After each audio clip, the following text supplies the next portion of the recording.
Hello दोस्तों, फिर से स्वागत है आपका नई वीडियो के साथ।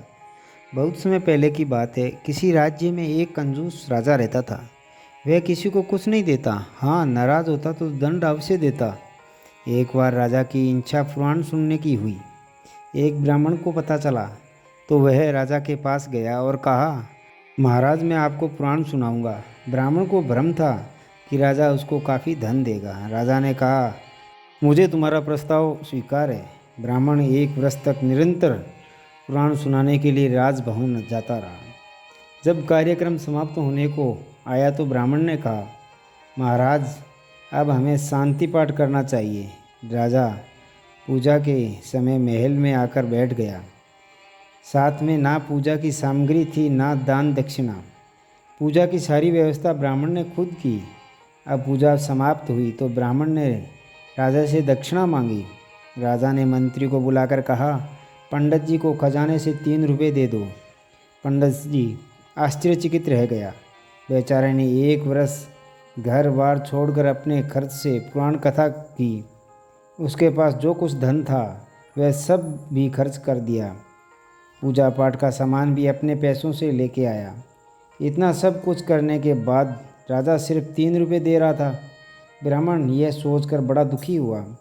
घर से बाल बच्चों का क्या होगा, पर कोई चारा नहीं था। ब्राह्मण 3 रुपये लेने मंत्री के साथ खजांची के पास गया। खजांची ने ब्राह्मण से कहा, पंडित जी अब तो खजाना बंद हो गया है।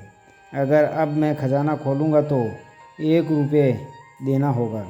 ब्राह्मण हैरान रह गया, पर उसने कहा, ठीक है। खजांची 2 रुपये ब्राह्मण के हाथ में रखने लगा तो मंत्री ने कहा, देखिए पंडित जी मैं आपको यहाँ तक लेकर आया, खजांची से रुपये दिलवाए। इस कार्य के लिए आपको मुझे 1 रुपये देना होगा। 1 रुपये मंत्री को देकर अपनी तकदीर को कोसता हुआ ब्राह्मण राजभवन पहुँचा।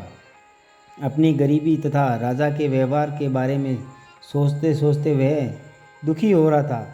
सामने एक छुरी रखी थी। ब्राह्मण ने छुरी से अपने आपको मारने का प्रयत्न किया।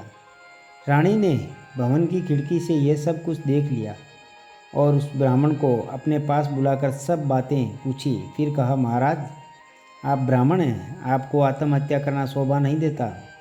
रानी ने ब्राह्मण को कुछ धन दिया और कहा कि इस अपने घर भिजवा दीजिए। इससे ब्राह्मण बहुत खुश हुआ। फिर रानी ने ब्राह्मण से कहा कि आप थोड़ी देर यहीं ठहरिए। रानी कुछ देर बाद वापस आई और ब्राह्मण को एक आँख जैसी आकार की वस्तु दी और कहा, अब आप इसे लेकर दरबार में जाइए, आपको अपने प्रश्न का उत्तर मिल जाएगा। दरबार में आप इस पत्थर की आँख को अपने नेत्रों पर लगाकर देखिएगा। ब्राह्मण ने नेत्र की आकृति वाले पत्थर को लेकर दरबार में चला गया। उसने वैसा ही किया जैसे रानी ने कहा था। उसने देखा सिंहासन पर राजा के स्थान पर भयंकर राक्षस बैठा था और इसी तरह दरबारियों के स्थान पर अनेक छोटे राक्षस दिखाई दे रहे थे। इस दृश्य को देखकर ब्राह्मण बहुत डरा और तुरंत वापस चला गया। उसे यूं लौटते देखकर रानी हंस पड़ी। उसने कहा, ब्राह्मण देवता आपने देख लिया ना, राज दरबार में बैठे सभी लोग मनुष्य नहीं हैं। वे मनुष्य के रूप में दानव है। उनमें मानवता नहीं है। उनमें दया धर्म सत्य अहिंसा लेस मात्र भी नहीं है। उन्हें मनुष्य कैसे कहा जाए। इसलिए आप अधिक परेशान ना हो, शांत मन से घर जाइए। इतना कहकर रानी ने ब्राह्मण को धन संपत्ति देकर आदरपूर्वक विदा किया। तो हमें अपनी दया भाव मानवता कभी नहीं छोड़नी चाहिए। हम में और दानव में कोई फ़र्क नहीं रहता है। तो दोस्तों फिर मिलते हैं अगले वीडियो में, तब तक अपना ख्याल रखना। धन्यवाद।